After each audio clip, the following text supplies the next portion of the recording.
Have you ever tried sitting in a room alone for 10 minutes and felt like your skin is crawling? If you do it, it feels weird at the start. The truth is that we're always eating, we're always scrolling, and we're always buying, but we never stop consuming. There's information, food, and validation. The point is that we're always absorbing, but we're never reflecting. We fill every empty second with a screen because we're afraid of what we might hear if the noise actually stops. The noise of our day-to-day life is so loud that we never get a chance to come to this realization. The fact that we're ignoring our responsibilities for short-term entertainment. And if we do, we normally forget it due to the distractions of this world. In comparison to our ancestors, we have everything that we could ever want. So then why do we feel so incredibly bored? We're drowning in abundance and yet we never felt more empty. We've become so desensitized to comfort that it doesn't bring us any pleasure anymore.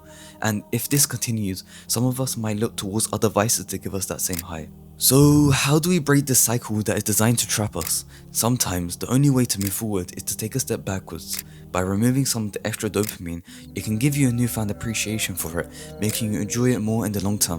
There's only one method that I found that actually makes a change, and for me, that's fasting. Not just as a diet, not just as a ritual, but as a weapon against my own impulses. It's a way of rebelling against the noise, seeing yourself without the chaos of the modern world. It allows you for a moment of reflection, but be warned, when you finally strip away the distractions, you might not like what you find underneath.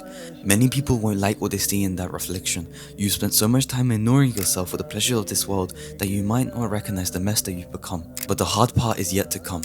You've taken away the dopamine, but the ego doesn't go away quietly. It screams, it throws a tantrum like a child denied a toy.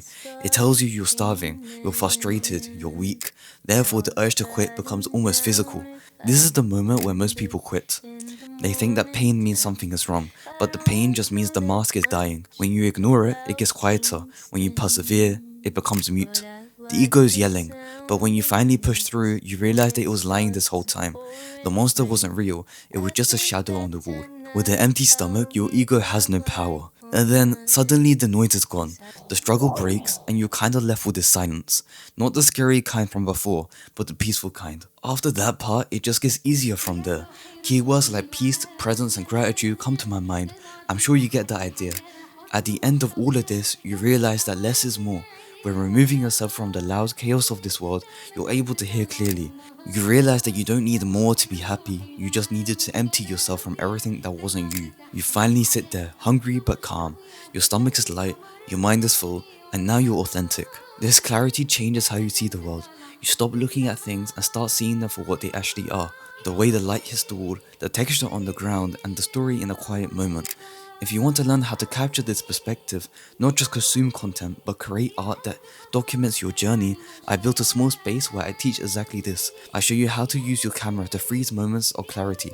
If you're ready to create instead of just scrolling, then click the link in the description.